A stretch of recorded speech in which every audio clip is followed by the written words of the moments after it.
Come in. Welcome. I'm E.G. Marshall. Won't you join me in the exploration of the rich resources of your own imagination? Modern science tells us we live in a world of waves. Beyond the atom, the electron, the ion, substance itself breaks down into waves. My voice is coming to you now on waves. And that, as they say, is the long and short of it. But what about thoughts? Might not they comprise wave patterns, too? Patterns that linger on after the thinkers are dead and buried. Might not that explain the empty footfall in the vacant house, the rattle of chains, now rusted and broken, and even the sound of voices long ago silenced? They'll overtake me. They'll put me in irons. And this time, they'll hang me. No, my dear, no. They can't harm you now. They're all gone. They're all turned to dust long ago. They'd be after me. You'd not want to see me swinging in the wind, would you? No, I wouldn't want to see that. I must have a swift, able ship. In mercy's name, help me. Help me.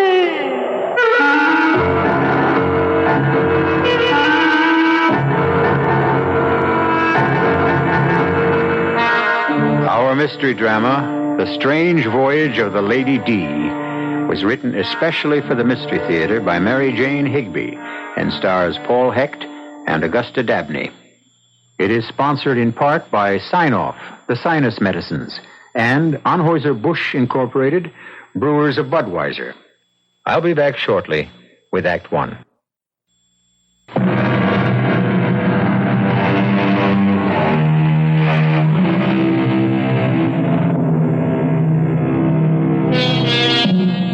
The curious adventure that befell the Stevens family would never have happened if Ellen had had her way. But Ellen was a realist, her husband Richard a romantic. And when did realism ever hold the line against the subtle persuasions of romance? It all began during a visit to one of those cruise-ridden, sun-drenched islands in the Caribbean. A friendly family disagreement was in progress, an old story. It's been going on now for 6 years. It's the one at the end of the dock, Ellen. There. Isn't she beautiful? It's very nice. But you promised her, Richard, no more boats. Well, not until Susie's at least 16 years old. We'll never see a buy like this again. They're practically giving it away. Well, then there's something wrong with it. It's got dry rot. Not this ship. Come on, step aboard, Ellen. Richard, why do you start these things? You know we're not in the market for a boat. Oh, but this is such a jewel. Wait till you see the cabin. Plenty of headroom. A beautiful galley. Can I go aboard? Can I? I want to see. Oh, all right, but just one quick look. And be careful of your dress, Susie. Here, let me help you, Susie. There you are. Now, just look at this afterdeck. She's all white oak and cedar, and she's a motor sailor. You know, a lot better than an auxiliary engine. You can run just as well under power as under sail. There are 2 50-gallon fuel tanks below deck. Mama, look at this kitchen down here. There's even an oven. Really? Is there an oven? Of course. The ship is a real home. Ellen, what do you say we take a short run? I have the ignition key. The guy in the boatyard office said I could take her out. No, Richard, I've had it with boats. And anyway, the question's academic. Even if we bought it, we couldn't get it back to the States. We could sail it. Are you out of your mind? It's hundreds of miles. She has an enormous cruising range. What with the engine and sail, we just watch the weather predictions very carefully. Well, come on, Susie. We're going to get off now. Richard, you take the keys back to the boatyard man. And I'll get the car and bring it down as far as I can. I'll pick you up at the gate. Daddy? Yeah? I want to take a ride in it. Can I tomorrow, Daddy? Can I? Can I? Huh? What, dear? Can we go for a boat ride tomorrow? I don't know. Depends on your mother. Oh, I wish we could buy the boat. Don't you? Daddy? Don't you? Don't I what? Wish we could buy the boat? Yeah, well, that part's all taken care of.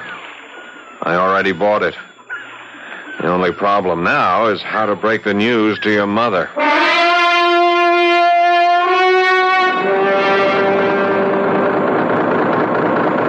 Ellen, you have to admit, this is the life. Look at that sea. It's like glass. It's too calm. I don't like the gray mistiness that's settling over everything. I won't feel good until we sight land again. Oh, it won't be long now. We were clipping right along when we had the sails up. See, that's the advantage of a motor sailor. When the wind died, we could switch right over to power and still maintain our speed. Except for that panicky half hour when you couldn't get the engine started. Just a little corrosion around the points. Bit of sandpaper fixed that. Here, Ellen, why don't you take over the wheel, huh? I want to go and look at the chart.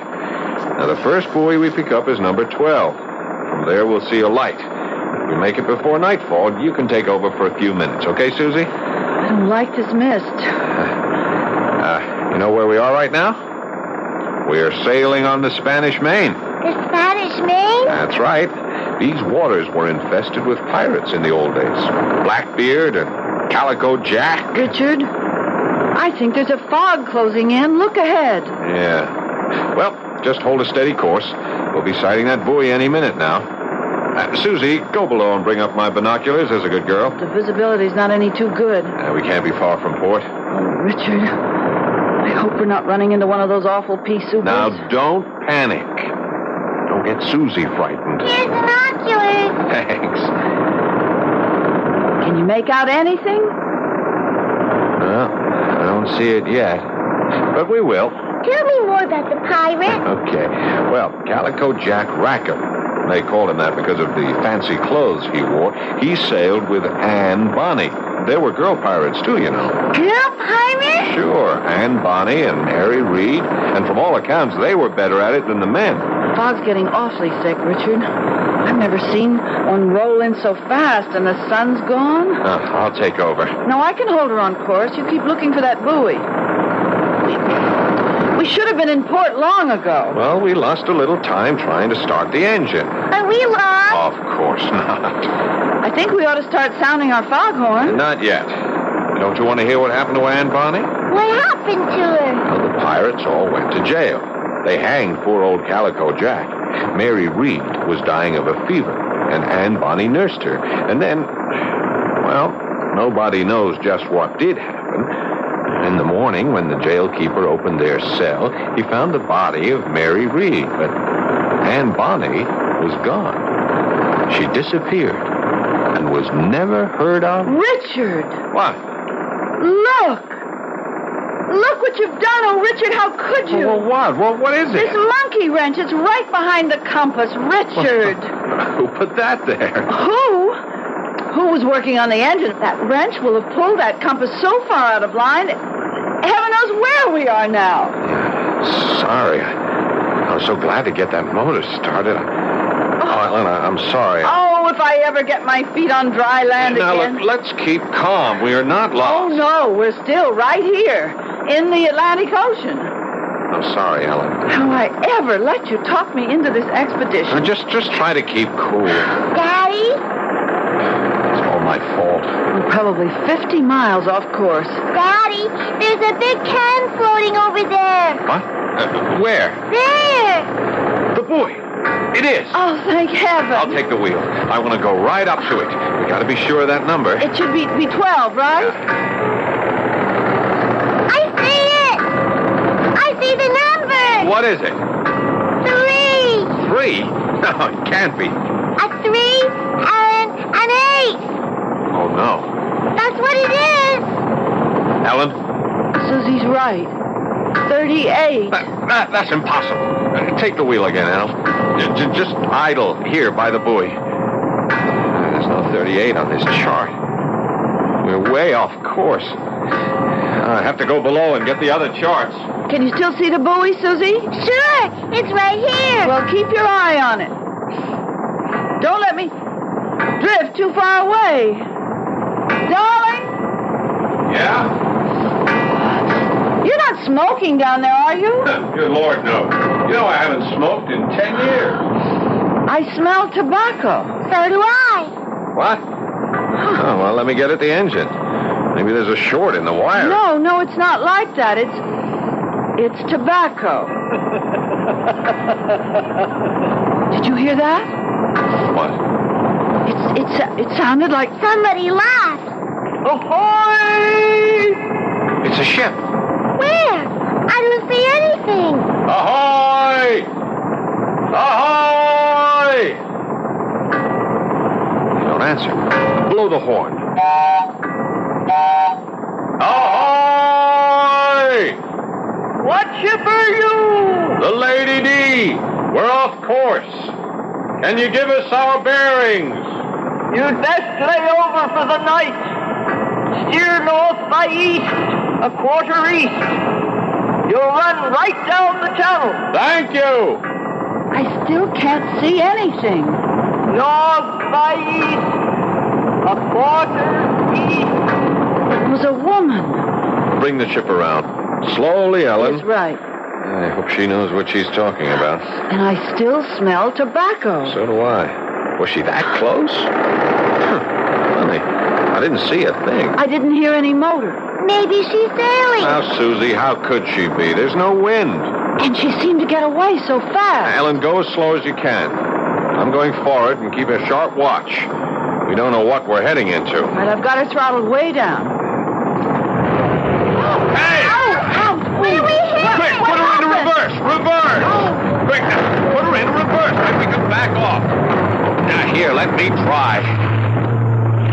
That's no use. Oh, we've gone aground. Yes, and we're stuck fast.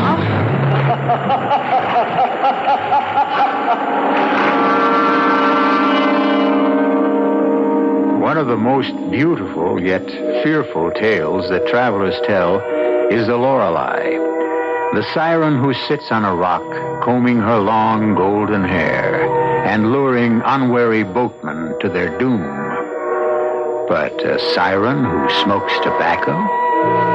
We'll learn more of this unusual temptress when we return shortly with Act 2.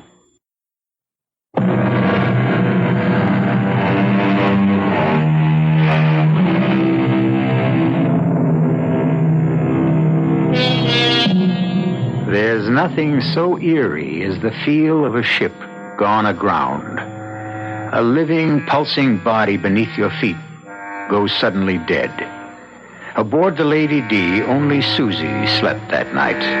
Ellen and Richard kept an anxious vigil, waiting to see what the dawn would bring. Where were they? How great was the damage to their boat? On the last question hung the safety, perhaps the survival, of the ship and her crew. Ellen, come up on deck. You gotta see this. What, dear? Look at that sunrise. Isn't it magnificent? Oh, darling. You are the one man alive who could run a valuable boat aground in the middle of nowhere and greet the dawn like Shelley. Some sort of ship is sure to pass by. Meantime, this is a great adventure. Mm-hmm. Wait till the tide runs out. That'll be an adventure. This boat's going to roll over on her side. No, she won't. She's built like a sea skiff.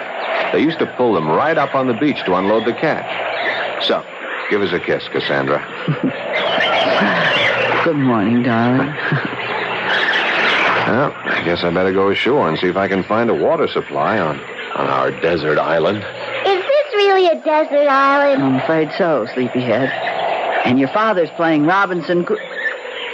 Richard, look. Yeah, if I'm not mistaken, here comes Friday. Hello. Good morning. Good morning. Good morning. You early? What'd he say? I think he said we're early. Early for what? What island is this? Campbell's Island. Campbell's Island? Yes, mistress.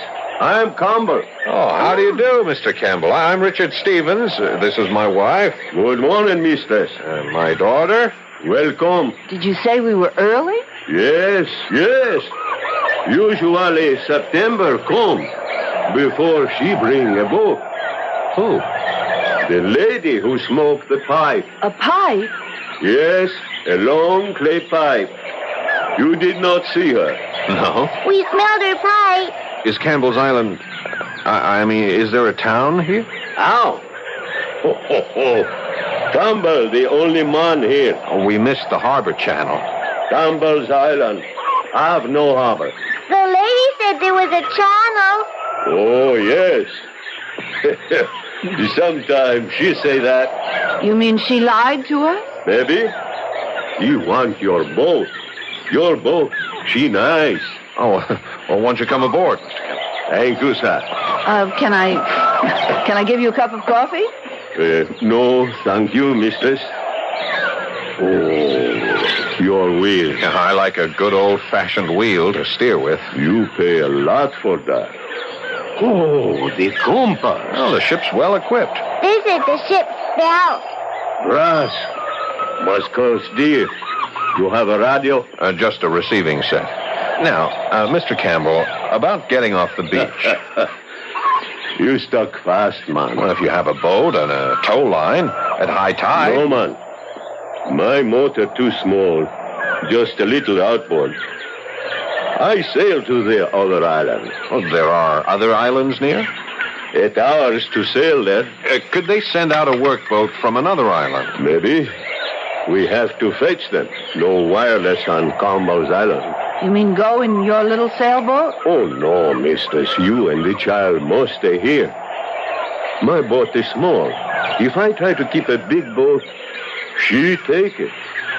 You mean... The lady with the pipe. Well, now, she has a boat. She ought to be willing to... No, man. Mistress Bonny have no boat. That's the trouble. She look for a boat. All the time she look. Bonny. Did you say Bonny? Anne Bonny? You know about her? Yes, but she died 200 years ago. That's what they say. Do you mean that we were talking to A ghost? Of course not, Susie. There are no such things. I talked to a ghost. I talked to a Susie, be ghost. sensible. There are no such things as a ghost. Your boat is stuck fast on Campbell's island. For true? Wait. Yes, but... If the ghost, she don't bring you. How you think you got here?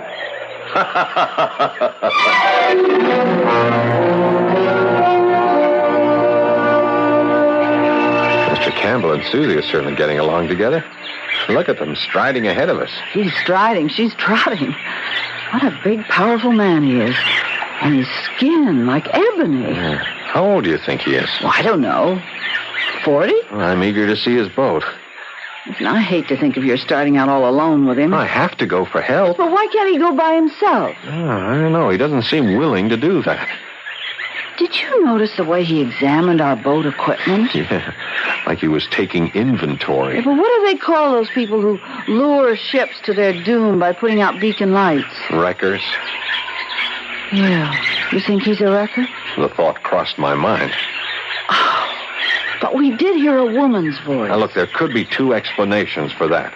Either there is a woman on this island, in spite of what Campbell says, or he's a ventriloquist. Look, Ellen, look down there. Why, it's a castle. A ruin. A burned-out ruin. How in the world on this desert island? I know what that is. I've seen those burnt mansions before. This was a plantation in the slave days. When the slaves rebelled, they burned the house to the ground. Half of it is still standing. Yeah. And now the house and the island have found a new master.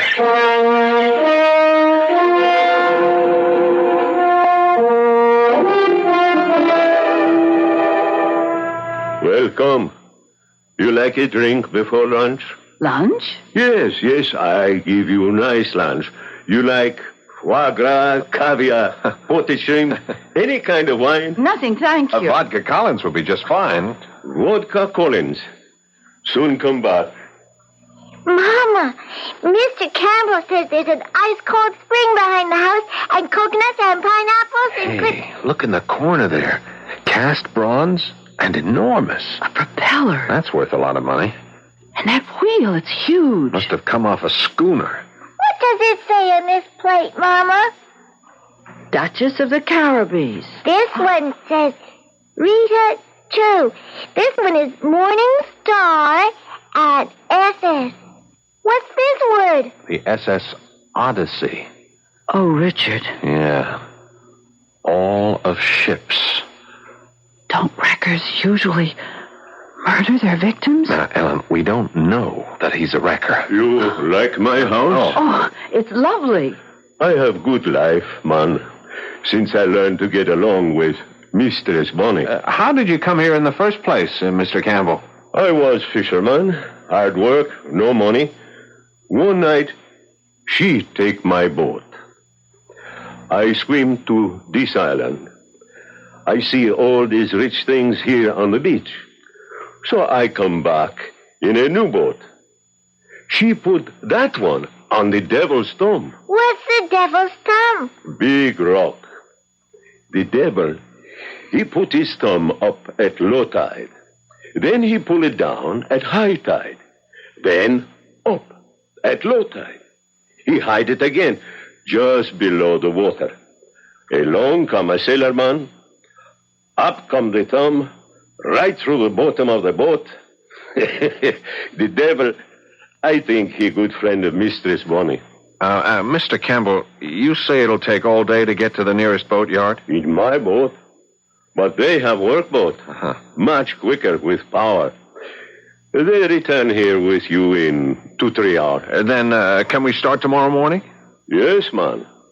5 o'clock to catch the tide. I have things to sell very dear. Better than fish. Oh, yes, better than fish.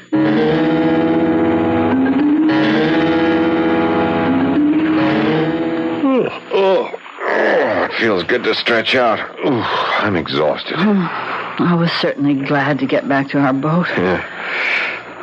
I'm afraid I'm too nervous to sleep, though I dread the thought of our separating tomorrow. When I think of you, all by yourself on the sea with that giant of a man, I'm so frightened. Why won't he go alone to get help? That would be perfectly normal, wouldn't it? Unless there's a price on his head. Richard?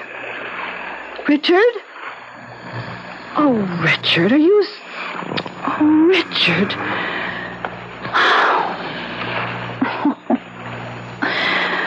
Oh, dear, I'll never get to sleep. She's a naval ship. What? Who's that? Over the side with you, lad. And mind, walk on cat's feet. Who's there? Tobacco. Aye, a good seaworthy vessel. Who's there? Who are you? Good evening, lady. I'm just admiring your ship. May I come aboard? There's somebody with you. I heard you talking. Aye, but they all ran at the sound of your voice. Men, a craven lot. Jack Rackham was the same. But Mary Reed stood beside me, and we held off the king's men till our pistols were empty, and they boarded and knocked the cutlasses out of our hands. Mary died in prison, poor soul. She was with child. But that was days ago. Days? It was more than that. Perhaps. I've lost count of time. Will you join me in a pipe? No, thanks. A fine, soothing thing to sit on a ship's deck and blow rings at the moon. I've never seen such perfect smoke rings. Ghosts. Ghosts? Aye, the ghost of wedding rings I should have worn. Calico Jack called them that. A captivating man was Jack with his black, gypsy wild curls. They hanged him nonetheless. I stayed till Mary breathed her last, and then... And then? What happened? Not all the king's men could ever find out.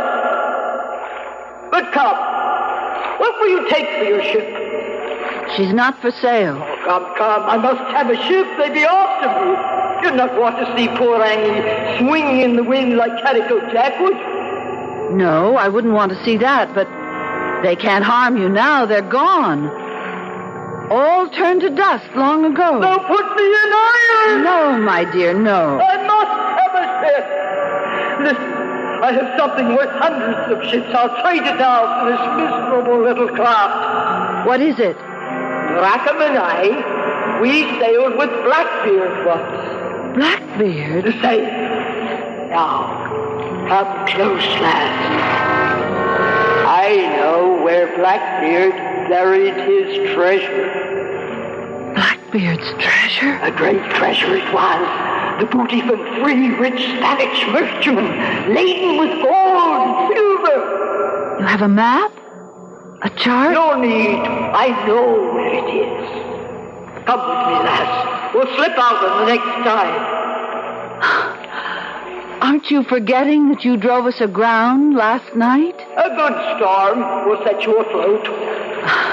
Campbell says the big storms don't come till September. Aye, but sometimes they do. We'll see to that. So, it's a bargain. You'll sail with me. No, I can't. You'd abandon me then, betray me? No, but I must have a fast ship. They'll be after me. They'll overtake me, and this time they'll hang me.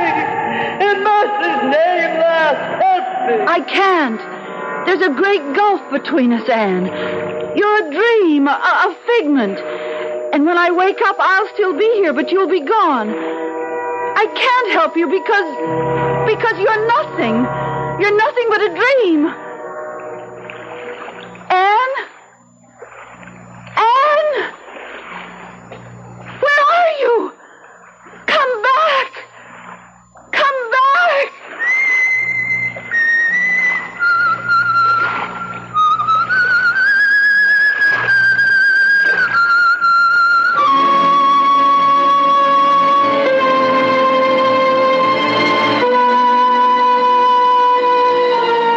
There's an apparition for you. A whistling, pipe-smoking lady with a cutlass at her belt.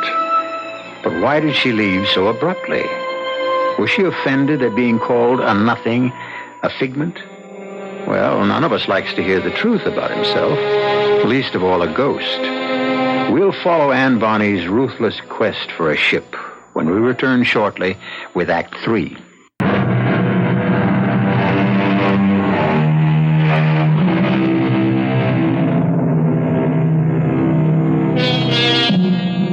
A spectral lady bent on seizing a ship, or a laughing West Indian intent only on gathering up the spoils.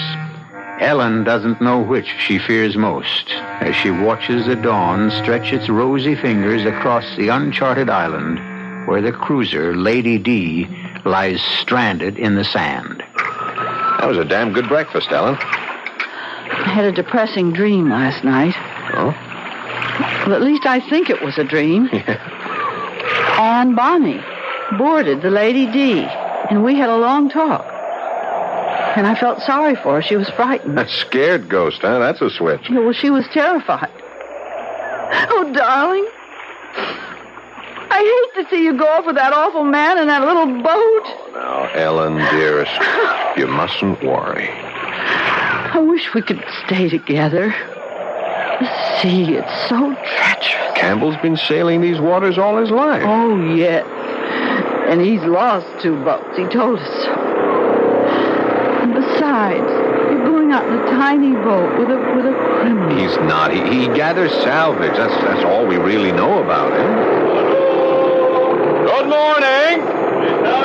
She turn now. Time to go. Toss me a line. I'll make you fast to our stern. Touch. Got it. Come up on deck, Susie. Daddy's leaving. Come on, darling. Take care. I want to go too. So do I, but we can't, darling. I don't want to stay here. Morning, Mr. Susie. Good morning. I want to go with you, Daddy, please. No, there isn't room for us all. You and Mommy take care of each other. Don't go, Daddy. Mr. Susie, you go to my house. You can look at the books, read the pictures. Now, when I get into the boat with Mr. Campbell, we're going to let you free the line and cast it off. Now see how quickly you can do it. Here I go. Hurry, cast us off. There. Be good now. We'll be back before you know it. Aren't you going to start the motor? No, the tide. She take us out. Then I put up the sail. Oh, darling, you're slicker. A quick shower might Not come a up. chance. Look at the sky. No stormy weather. Not if Anne Bonny, she don't whistle up the wind. What? What did you say? No storm. Not if she don't whistle up the wind. She do that sometime. Yes, man. Ooh-wee, she do that.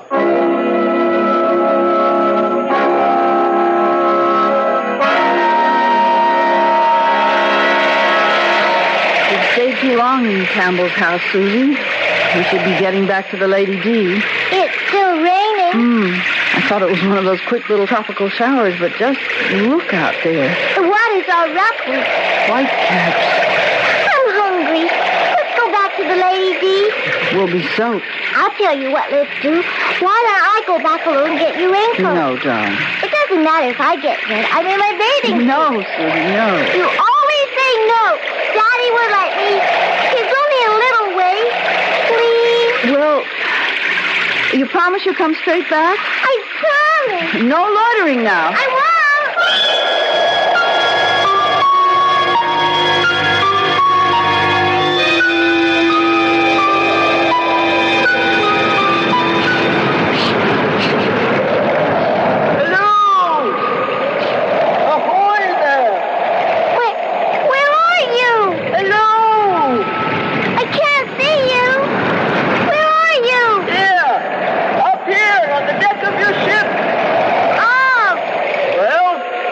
Smart. Come aboard. There's work to do. Are you a real lady?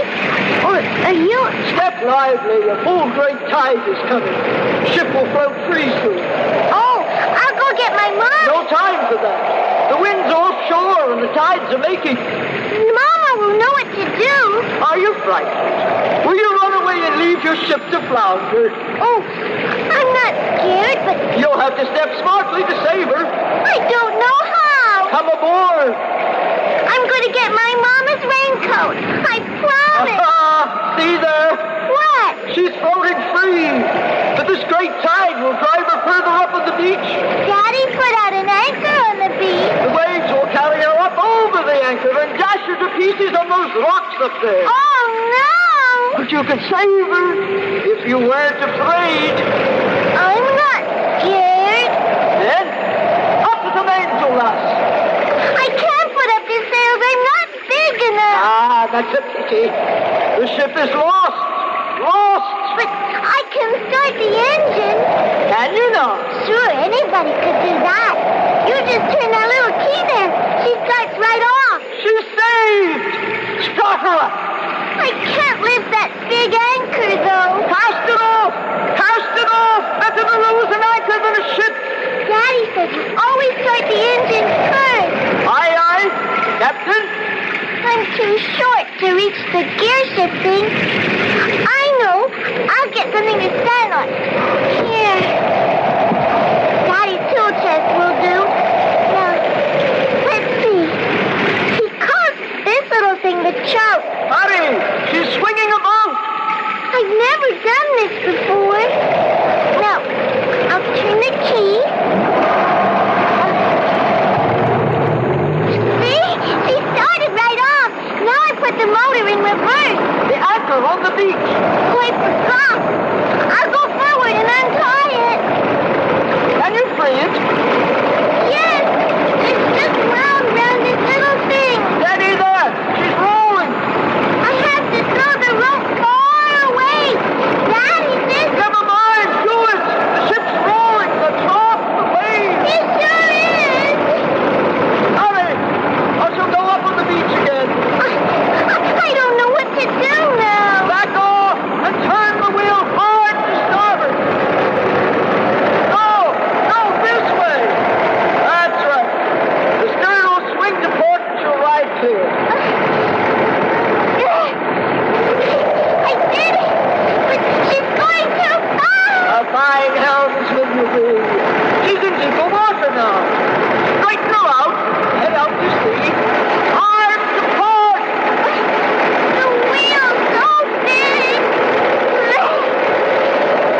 disappear like that, can it? Without leaving a trace. Of course not, darling. Mr. Wyatt here has radioed back to the boatyard. They say the authorities are sending out a helicopter. We'll hear from it soon, and when we do, we'll go right to her. This tug is faster than it looks. Oh, waiting is terrible. Isn't there anything else we can do, Mr. Wyatt? I don't know what to say to you folks. We've been around the island several times. There's no sign of a ship. My baby. I should never have let her out of my sight. I had no idea she'd try to start the engine. Ellen, darling, don't. We'll find her. She was only gone from the house just about 10 minutes. I set out right after her. I know, dearest. And then when I got to the beach, the boat was out a little way from the shore. And Susie was standing on the deck crying. And the boat was just drifting away. It went around that point of land out there. And I ran to the other side of the island. But I never saw it again. Oh, dearest, please, don't cry. There was just nothing I could do until you came back in the tugboat. I know. We'll find her. I wish that man Campbell was here. He knows these waters. Why didn't he come back with you? He dropped me at the public dock and took off like a shot. The police have had him in for questioning several times. There have been too many wrecks in the last few years, but they never seem to get anything out of him. So, you ran into him too, huh? Yeah, he told us. Hey, wait a minute. What did he call it? That rock, the Devil's Thumb. Yes, the submerged rock. Yeah, do you know where it is, Mr. Wyatt? Well, there's only one I know of, a very dangerous spot, right in the path of a swift current. And sometimes it's, there are shoals to very bad place. Oh, Richard. Mr. Wyatt, Yes, of course. I know about where it lies. Now, we'll run down on it. Best to have a look.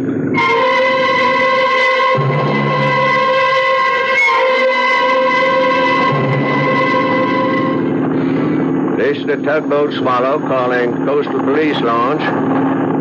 Tug Swallow to Police Launch. Come in, please. Over. Police launch to Swallow. I read you. Over. That's good. I can hardly hear you, but it doesn't matter. We've located the missing cruiser, Lady D. Over.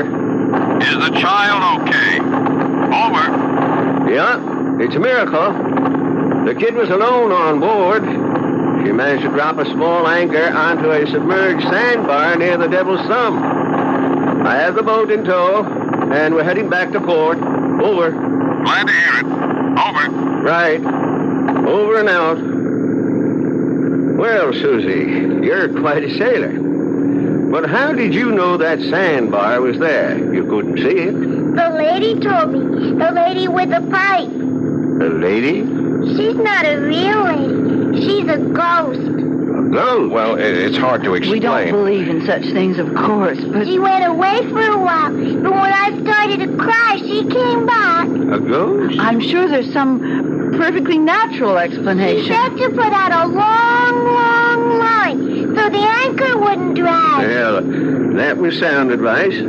But I don't understand. You see, Mr. Wyatt, I've been telling Susie these pirate stories. And I'd had a very vivid dream, and she heard us talking about that. You know how impressionable children are. Excuse me. Do you smell something burning? Something burning? Yeah, smells like tobacco. Richard. Mr. Wyatt, don't you think we better get both these boats back into harbor just as fast as we can?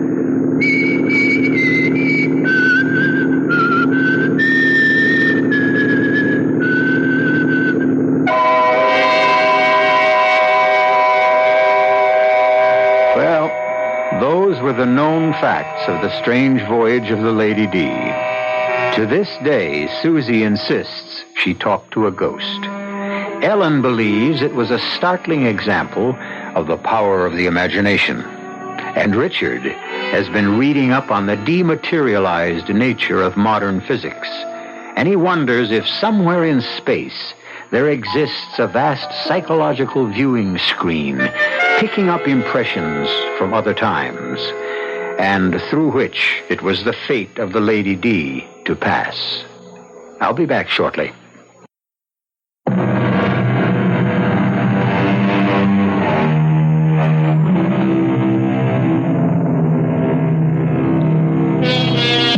And now a brief footnote to the story you've just heard. Among seafaring men, there is a belief, as ancient as the art of navigation itself, that when the wind dies down, a sailor may bring it to life again by the simple act of whistling. The mystery concerning the fate of Anne Bonny, as well as her life of piracy with Calico Jack, Mary Read, and the nefarious Blackbeard, is not legend. It is thoroughly documented historical fact. Our cast included Augusta Dabney, Paul Hecht, Corinne Orr, Margaret Barker, and Dan Ocko. The entire production was under the direction of Hyman Brown. And now, a preview of our next tale. Joe. Amy? Joe, there's something crazy going on in this house. Something real crazy. Now, Amy, honey. Joe, listen to me. There's something wrong. Jack says he never saw me before in his life. What? And never proposed marriage to me, and then he did. And she, his wife, she came to my bedroom with an axe in her hand. For chimney's sake, hold it. Amy, you're not making sense. Oh, I know I'm not, because what's happening here, what's happened to me doesn't make sense either. Will somebody explain this? A mistake of some kind has been made. A mistake? Your sister, I haven't wanted to spell this out in so many words, but since you're here now and can take care of her, Joe, I'm afraid your sister is crazy.